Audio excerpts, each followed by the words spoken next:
Good afternoon to you and welcome to yet another exciting edition of your favorite business development program on Radio Masterclass.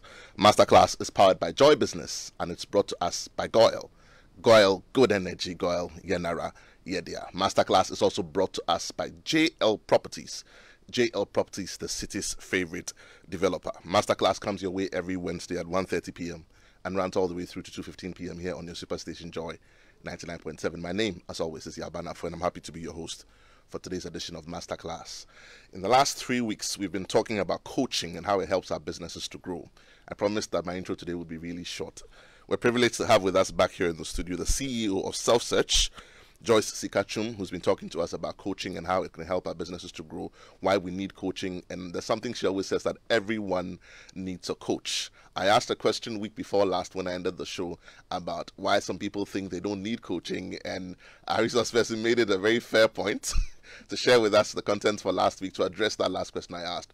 And so if you're a CEO, you're a business owner, you're an entrepreneur, you're thinking, I know everything there is to know. I've been to Harvard, I've been to Cambridge, I've been to the Ivy League schools. This is my business, this is my money.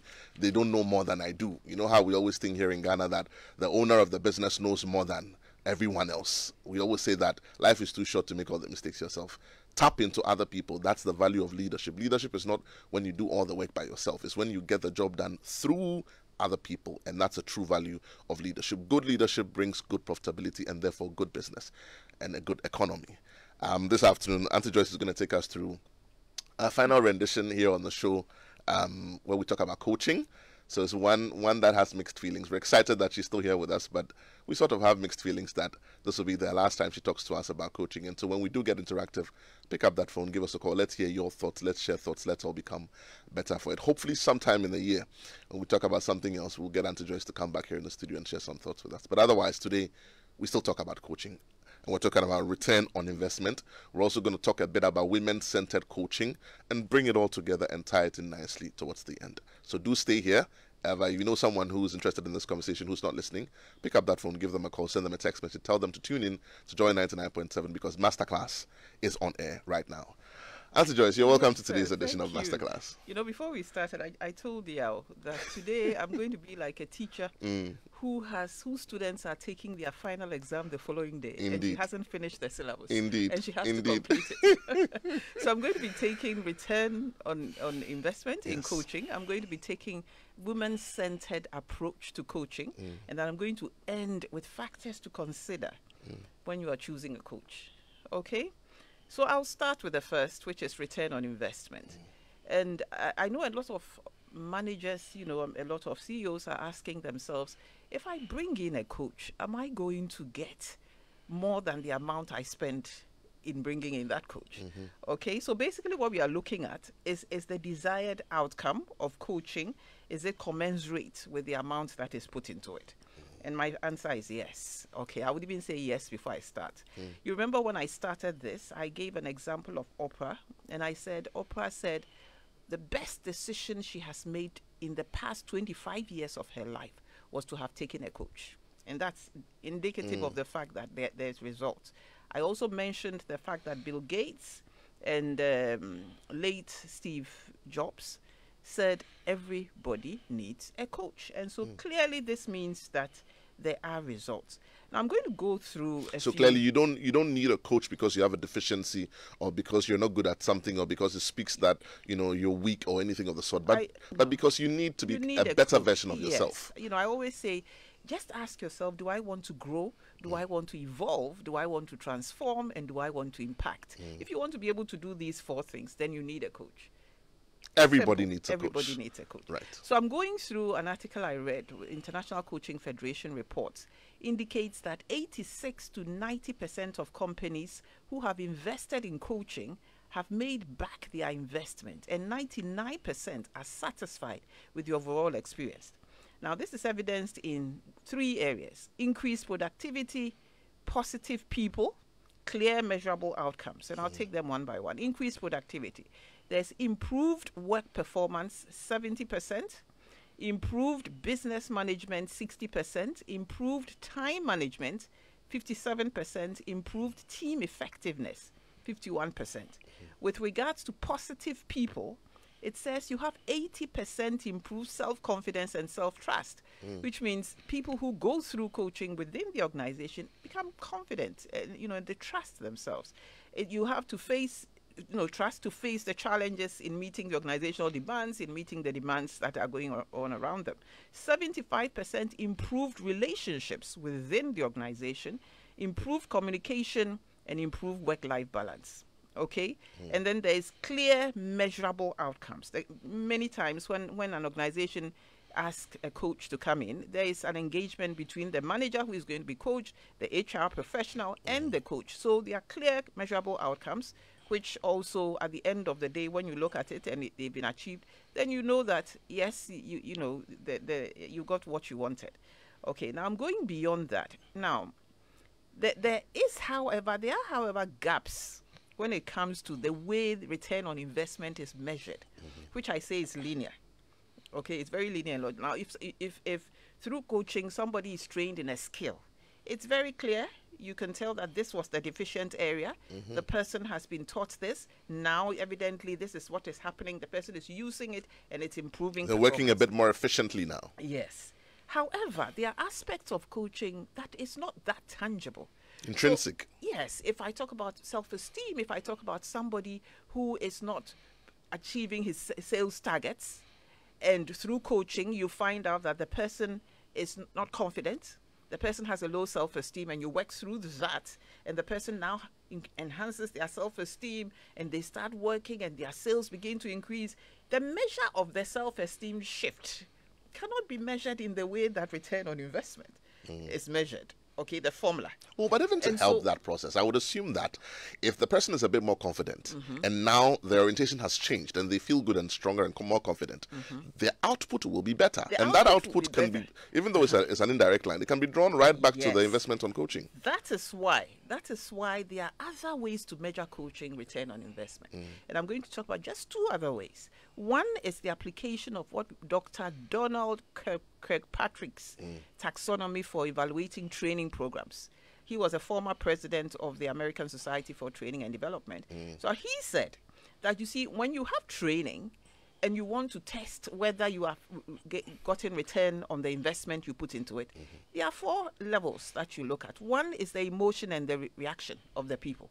So you ask the participant, did you like and enjoy the training? In the same way in coaching, you can test it by asking, did you like and enjoy the coaching process? Okay, that's one way by which you can evaluate. Another is the level 2, which is learning. You measure the knowledge that has been acquired. If it's training, you are going to measure the knowledge that has been acquired, the skills that have been learned or developed, and changes in the attitude. In the same way, in coaching, you can measure the knowledge that has been acquired, the skills that the person has learned. Okay? Then the level 3 is behavioral changes. So the extent of behavioral change as a result of learning. So take a situation where a boss is my way or the highway. Okay, he doesn't engage in any way, doesn't listen to. I'm not here to pamper you. Yeah. He doesn't listen. He doesn't I'm not here to good babysit people you. skills. And through coaching, the person's people skills shifts, and there's behavioral change. That is also a way by which you can evaluate the return on your investment. Okay, then there is the result produced by engagement in a training program. And I keep using this: sales, increase in sales, reduced cost, or business-related matrix. Okay, so basically he is saying that the same taxonomy, okay, that is used to look at training and to look at the return on investment can also be used with regards to coaching. Okay, so you have emotion, you are looking at emotion and reaction, you are looking at learning, you are looking at behavioral change, and you are also looking at results that have been produced as a result of the training program. In support of that, would you therefore then say, and I'm asking this because I'm assuming that my entrepreneurs and my business owners are thinking in the same light. Why do I spend time to train someone when I can just get another person? And I'm saying this, that history has proven, and time has proven time and again across the divide, that people who transition from one side of a conviction to another oftentimes become the best asset. So hitherto, if I was not confident and you train me to become confident, you find that what they do when they have now transitioned becomes bigger, stronger, and better, and even more sustained than if they were not. And than the person who was born like that. I mean, I'm not taking anything away from those who are like that, but I find that in my experience and in my examples I've seen across industry, people who transition come out with a stronger verve, a stronger thrust, a stronger propulsion. And they add more value to the organization. It's tangible. Many times you can see that as a result of the fact that they have come out, they are now confident, they believe in what they do, their whole attitude changes. Their attitude towards clients will change because there's that innate, that now they are intrinsically motivated. And there's also the benefit of institutional memory, which you don't have to teach them again. Yes. Okay, then, so I've talked about the other, the first person. I'm talking about Anthony Grants. He's also saying that he was a coaching psychologist, and he said well-being and employee engagement is also a framework that we can use to test return on investment. Okay, so he said return on investment is a poor measure of coaching success. I'm sure the business team will agree, would disagree with him. It's a poor measure of coaching success, and that it should be more holistic. The approach should be more holistic, using a well-being and employee engagement framework. Okay, so the well-being is you are looking at high levels of a number. Now, if you enter an organization and people are psychologically low, you can tell the mood. Today, somebody is sick. Tomorrow, somebody has taken a sick leave. You can tell that there's an issue with the well-being of the staff. The general energy levels are low. So he is saying, when you look at the well-being and you look at employee engagement, you can also use that to assess the return you are getting from coaching. Okay, so with regards to well-being, he said high levels of a number of facets of psychological well-being, including self-acceptance. If you are in an organization and your team, the accept themselves, they know the purpose for which they are there, and all as a result of coaching, the purpose for which they are in life, what their contribution is, and the relationship to each other is positive. It enhances the well-being within the organization. And when the well-being is enhanced, clearly, sales will rise, customers will be better served, and things become better. And then he also said the workplace or employee engagement. Here you are looking at a state of high energy when you go to an organization, and as a result of coaching, there's been a shift, and there's a state of high energy, strong involvement, strong sense of performance, commitment. The performance increases. Okay, so basically what we are saying here is that there are other ways as well that you can measure the return on investment with regards to coaching. And the two that I've mentioned is that of Kirkpatrick's taxonomy for evaluating training programs, and I've also mentioned Anthony Grant's well-being and employee engagement framework. So here, I believe I have convinced you. You have, and I just add this, that for our business owners who, I always say that people are a function of their orientation, and therefore our stereotype is that, listen, you're here to do a job, you get paid at the end of the month, just do the job and go home. But time is changing, narratives are changing across the business terrain. The reason other companies are doing well, and the reason why some of our companies do not grow beyond a certain level, is some of these fine, soft things we're talking about. So don't just throw them away and say, oh, it's unnecessary. I mean, why am I going to spend time? If your employee have, or let's say the employees you have, they have a good, feeling about themselves and a good sense of confidence and everything, it directly translates into the work that you're giving them. Otherwise, they're going to be sitting in front of you for 8 hours, and they'll give you 3 hours, 3 hours of productivity every day. You still pay them at the end of the month, anyway. When they could have done 1 hour and be even more productive. Exactly. Okay, so look at it in all aspects of life. I mean, sometimes I look beyond the organization, and even look at the home setup. When a child is happy and a child feels fulfilled and he feels confident, her performance in school improves, her relationship with the peers improves. Okay, so you can relate it to all of that. Even you, the CEO, okay, you find that when you are in a better state, it impacts their rippling effects on your team and on your productivity. And so, we are not robots. I always say that human beings, you are dealing with human beings and not robots. So that is what I'd say about the coaching return on investment. Now, moving into the women-centered coaching, which is a revolutionary approach to coaching. And I'm repeating. The woman-centered approach to coaching is a revolutionary approach to coaching which helps to identify the inner barriers of women, the inner barriers to identify, to release, and to break through their inner barriers, which stands in the way of women moving to their next level. Now, let me just give you some background to this. Now, coaching is a $20 billion industry. now. It's a $20 billion industry. I think it's even bigger than it's the fastest growing industry aside from IT. It's actually bigger than the exercise industry. Yes. That's about $8 billion. $20 billion industry. Now, women make up 70% of the audience for coaching. And this has changed the game. If women make up 20%, then it means that the needs of women in coaching needs to be served better than it used to be. Okay, now the priorities, the challenges, and the needs of women are different. You remember when I started with this whole history, when we started this whole masterclass, we realized that there's a problem without a name. Okay, now I'll get to the problem with that when it comes to women. Now, the priorities, the challenges, and needs are different. And traditional coaching cannot, and I repeat, meet those needs. Reason being, traditional coaching process is linear. And it's logical. You set a goal. If I look at the GROW model, okay, so you have the goal, you have the, realities, you have the options, and then you have the way forward, okay? And so it's a step-by-step linear approach, which is good for certain needs, okay? But it doesn't satisfy, it doesn't go to identify my inner barriers, okay, and break through. It doesn't have the tools to do that. And so we are saying that this fact that women make up the 70% of audience creates a huge opportunity for anyone who helps women. Let me just add this quickly. You know, when you started talking about women being 70%, I just flippantly thought, oh, but aren't there more women than men? And then I just checked it out.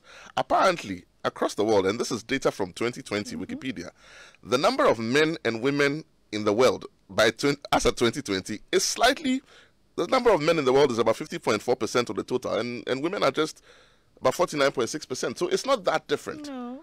If we have equal numbers like that, then the 70% you're talking about becomes significant. Yes. You know, and you know, when I started, I talked about Thomas Leonard, who introduced International Coaching Federation, and he's a man. Okay, and so he clearly created it such that. That's why I keep saying it's a man's world. Okay, it's a patriarchal society. And so you can say it's allowed. It's a man's world. It is a man's world. Okay, and a lot of the things have been geared to according to the ways of men, and women have embraced it over a period, but they are beginning to realize that it doesn't create that shift I want. Okay, so I'm saying the fact that women make up 70% of the audience for coaching creates a huge opportunity for anyone who helps women to succeed and thrive if they are equipped with the tools to identify, to explore, and to break through the inner barriers of women. I'm going to explain that even more. Now, what is the problem of women now that has made women-centered coaching approach a necessity?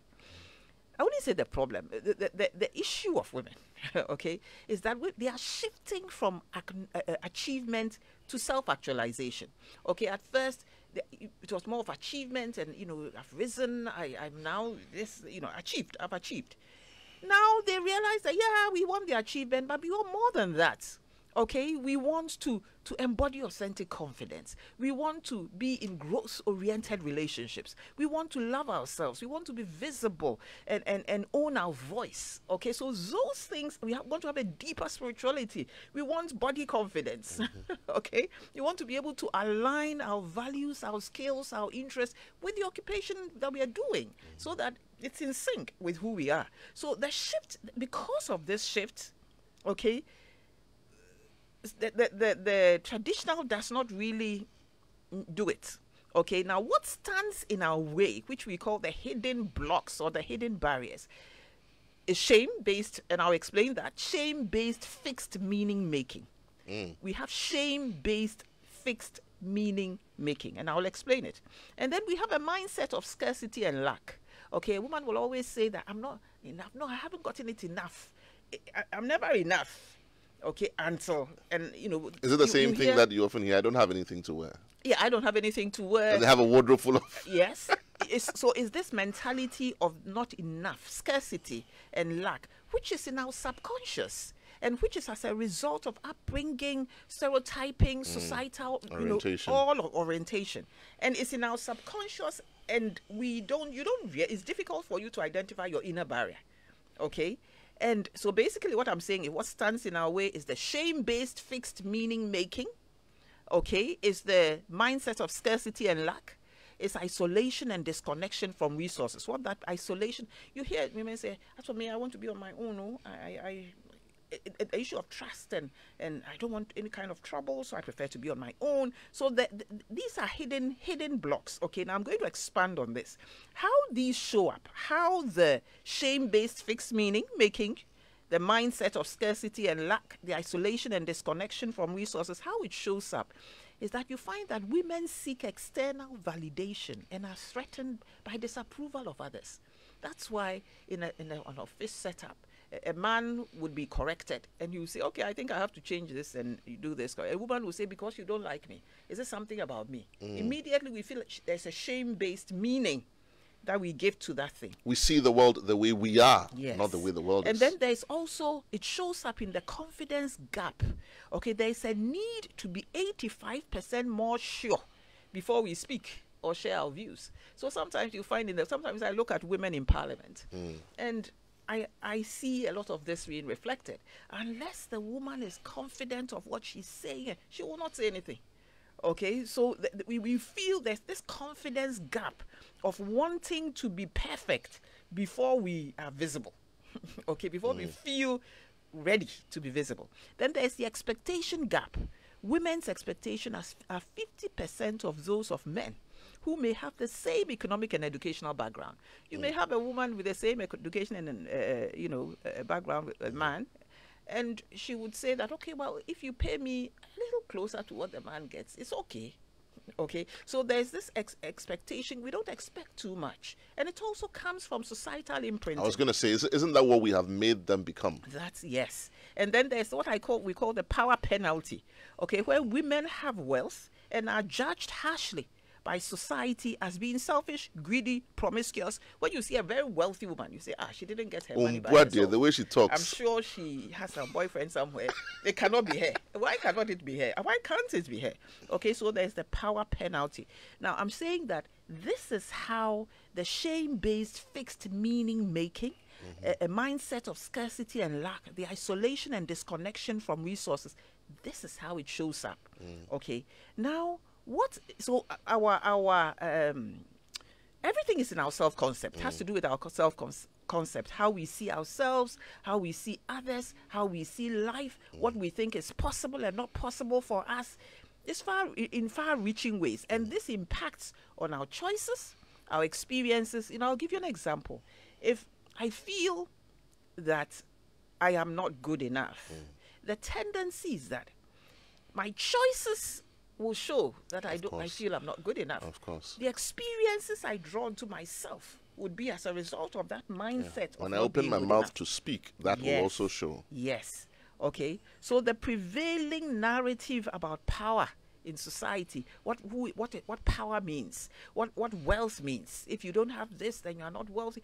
All of that feeds into our self-concept and impacts on our ability to move to our next level of greatness, okay, because it affects our self-concept. So the gender, the body type, beauty, if you are not this shape, you are not beautiful, if you are, all of that. So we are saying that what the women-centered coaching approach does is that there's a methodology, a framework, practices that help you to break this, okay, to identify it, first of all, to create awareness, to identify it in the client, and to break it, okay, and to create specific a new to story. Purpose. Yes, okay. So I'll give you an example. Now, I indicated here, if you're coaching someone to attract her soulmate, okay, when the person has you need coaching for that? Oh yeah, life coaches, we do relationship coaching. Because it's the same methodology that you are using. I know. I just asked because I'm sure someone would want the answer to that. Okay, the same methodology. Okay, so you are coaching someone to attract her soulmate. Now, when the person has no experience of seeing or experiencing love, this is a person who has come from a home where she never really saw love, never experienced love. So the experience is totally outside of her self-concept. Okay, unless you identify and explore the inner barriers that keep her blocked from having a thriving, loving relationship, her own self-concept will sabotage any attempt at behavior change. I hope you're getting it. Her own self-concept was because I haven't seen love before. This is my perception of love. This is what I've been told. And yet I want a striving. Okay, so we are saying that these are hidden. They are hidden. And until you can identify and release them and break through them, it becomes a vicious cycle. You see, that's why I talked, and I keep referencing that, the neurological levels of change, where we talked about the upper level change, which is my belief, the way I believe should change, my psychological shift, my convictional shift, my behavioral shift, before I come to the skills. Okay, I can acquire the skills, so I can give you steps to attract your love. Okay, do this. If you do this and you do this and you do this, you can attract your love. I can do all of that and maybe attract somebody, but in the relationship, because I haven't dealt with the issue of not feeling that I'm lovable, not feeling that I deserve to be loved, it will still come up. So I'm just feeling very mischievous for all those who are helping people to make decisions and matchmaking people and planning, pretending to be life coaches.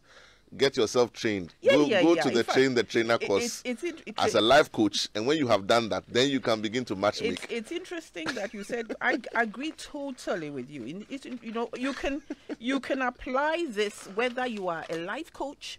Well, if you acquire the skills and competencies of a woman-centered, because like I said, women are the thing. Okay, if you acquire that, it can be in your toolkit. Okay, and you will be able to. You can apply it as a HR practitioner. If an organization has an HR practitioner, a trainer, anybody who works with women and who wants to move from giving them good to great to extraordinary results, this would give extraordinary results. And when you say training of trainer, I remember something which I'm going to share. I'm going to say that in August we are training women-centered approach to coaching.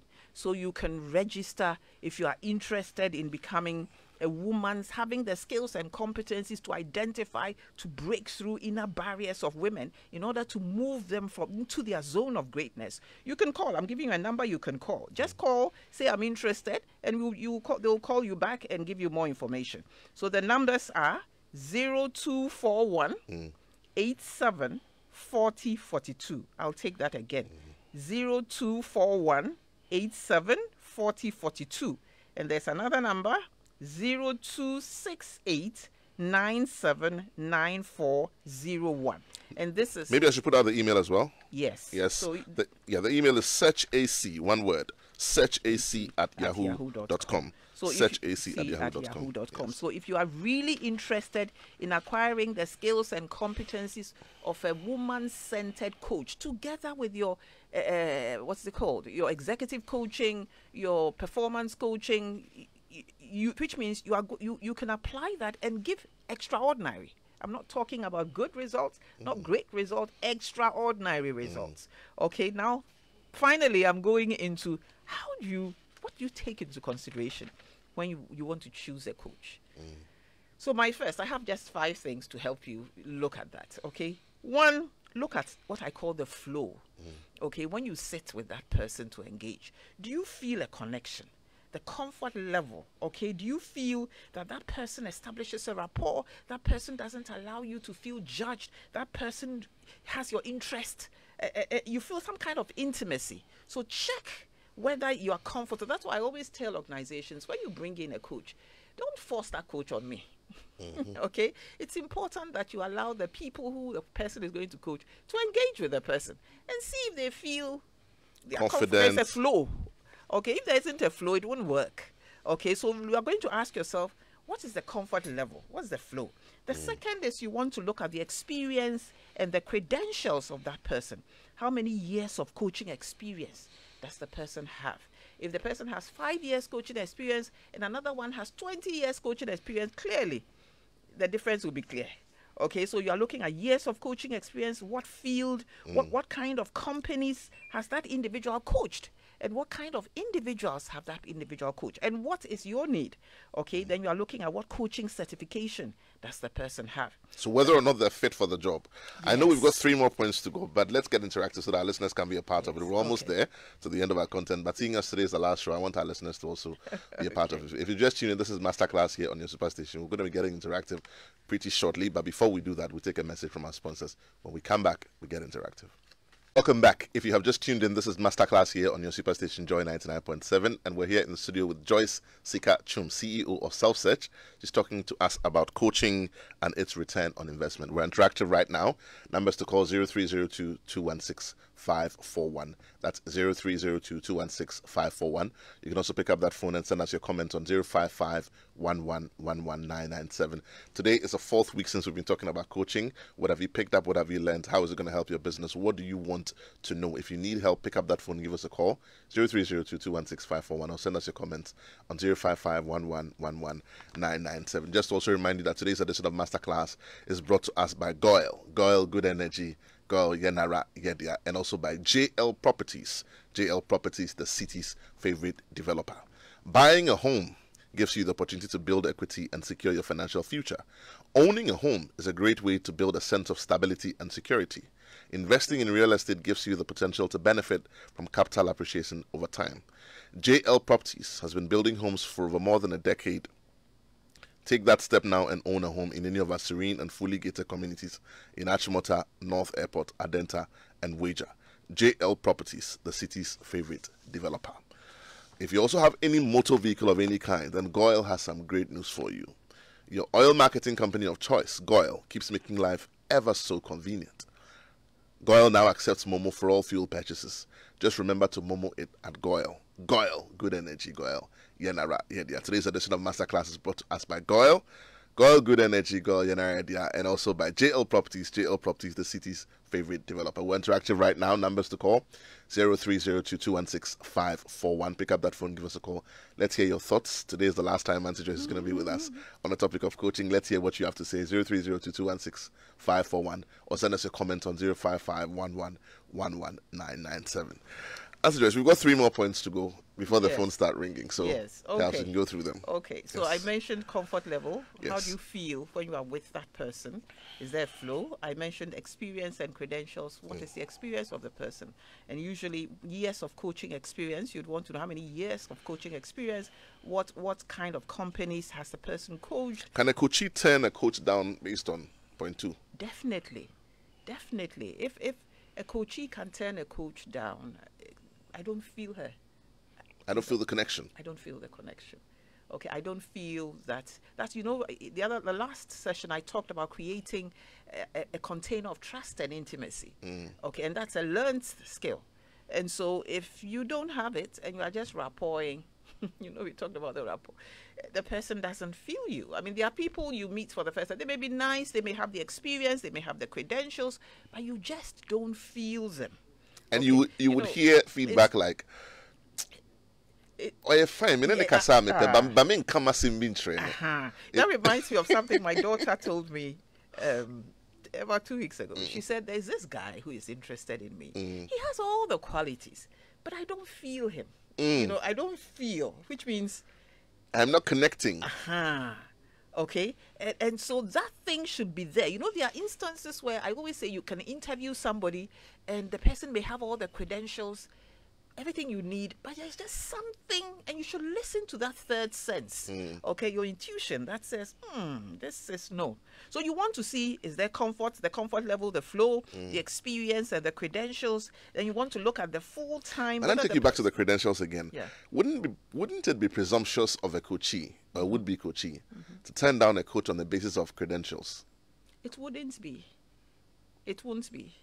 If the coach has years of... Because I don't know what I want, which is why I need coaching in a certain area of my life.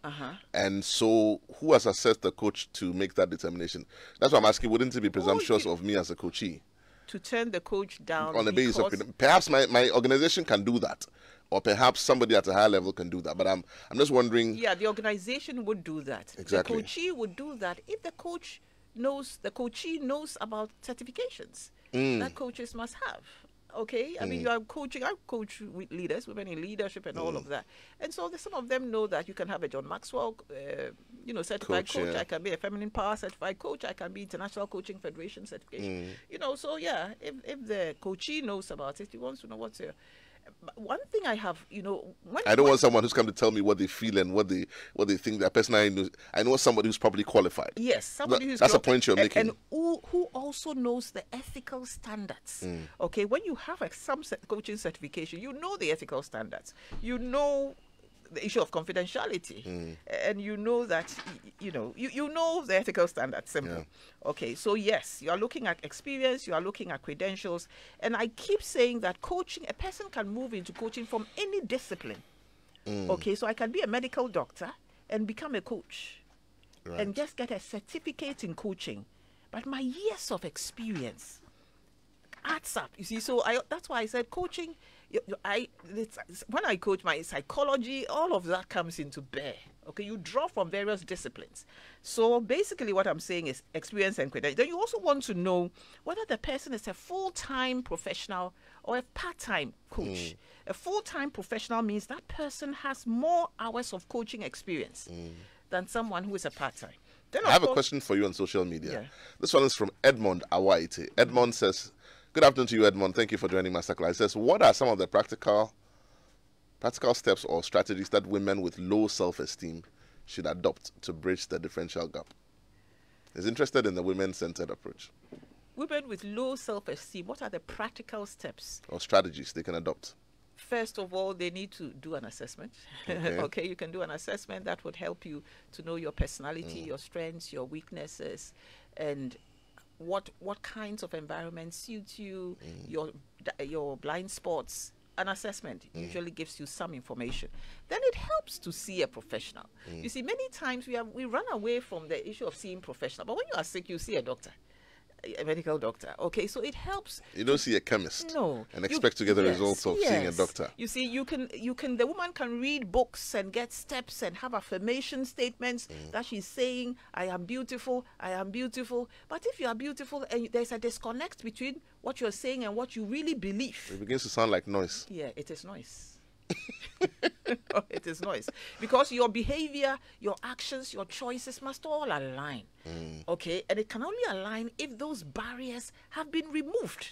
So if those barriers are still there, I'm beautiful, but I'm too fat. I'm beautiful, but certain clothes don't fit me. It's still in your subconscious. Okay, so you are saying something, but it's not in alignment with who you are and what you feel, and what is hidden is, it's not in alignment. Right. So yes, that's what I'll say. I'll say to that. Yes, question. Please go ahead. Then the last two. So I said full-time. Is the person a full-time? If the person is full-time coach, it means the person has several hours of coaching experience. So they've done it over and over and over again. Okay. If the person is a part-time coach, it means the person works and the person also does coaching, and that it's your choice. Yes. Then you also want to look at the location and the convenience, where the person is located, whether you can go there, if it can be done virtually. Coaching can be done virtually, okay, whether it can be done virtually and whether you prefer virtual. Then the last thing I brought was cost. Okay, now you want to know whether it's an hourly cost. Usually it's hourly, and there are packages, but you want to know whether there's a payment plan. And one thing I always say is, there shouldn't be a payment plan. It's not good. When you are coaching a client, usually you pay before we start the process, because the coach has to give her all to you and cannot be thinking about next week he has to bring the other amount. He hasn't paid. You don't want all of that distraction.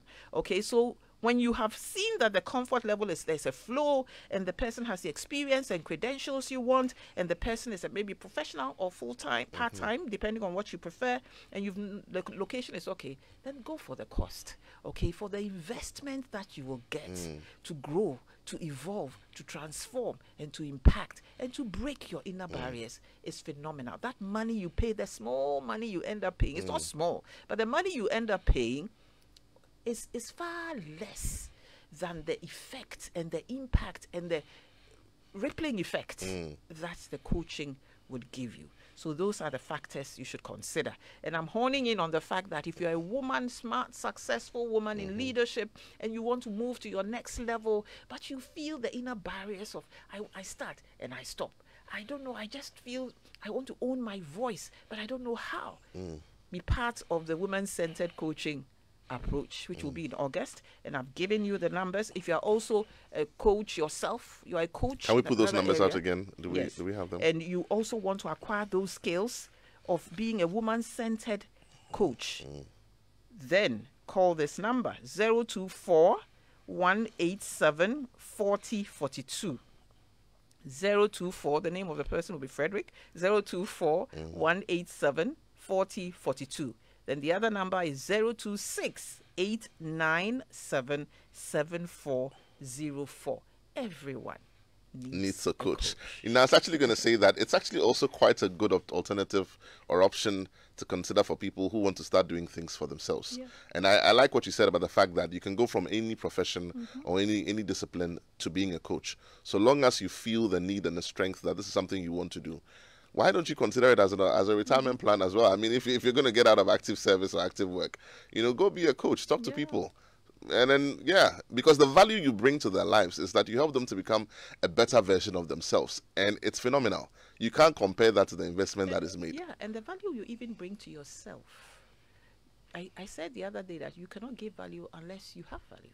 So you do your own work. I have broken my own inner barriers, okay, and to get to the level, because I cannot model certain things within the coaching space unless I have done my work. Okay, so it allows you to break your own inner barriers of fear, of anxiety, of doubt, of not owning your voice and visibility, not loving yourself. You break it. And then when I'm doing it with you, I'm not doing it from a place of all knowing. I'm doing it from a place of I've been through it. And I know how you feel. Yes, I can empathize. You know, and for all those of our listeners also who are thinking that coaching is alien to us, you know, when you train the child well, beat him very well, he will grow up and all of that. Things are changing today. So clearly coaching has come to stay. That's what they said about laundries. I remember in 2006, you know, a couple of friends came from England and they wanted to start a business, and we said, oh, let's go to laundry. And someone said, oh, but Ghanaians don't wash their dirty linen outside. What's happening today? Almost everybody in a certain circle is going to laundries. Same thing they said about fufu powder. Same thing they said. Now fufu powder is all over the place. Coaching has come to stay. Whether you're a business person, you want a life coach, whether it's your home, whatever it is, it's come to stay. If you need coaching, reach out and get help.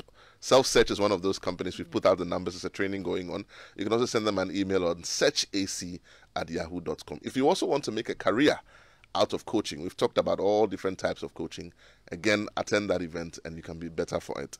We've run out of time. If we remember nothing from this 4 weeks that we've spent with you talking about coaching, what should we remember? Remember that if you want to grow, if you want to evolve, if you want to transform, and if you want to impact, then you need a coach. That's it.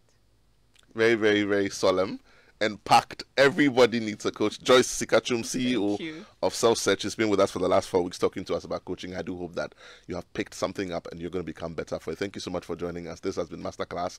Today's edition of Masterclass was brought to us by Goyle Good Energy, Goyle Yenaredia, and also by JL Properties. If you're looking to make an investment into real estate, buy a house, build a home, by all means do get in touch with JL Properties. They are called the city's favorite developer. Thank you so much for joining us. We'll see you same time next week.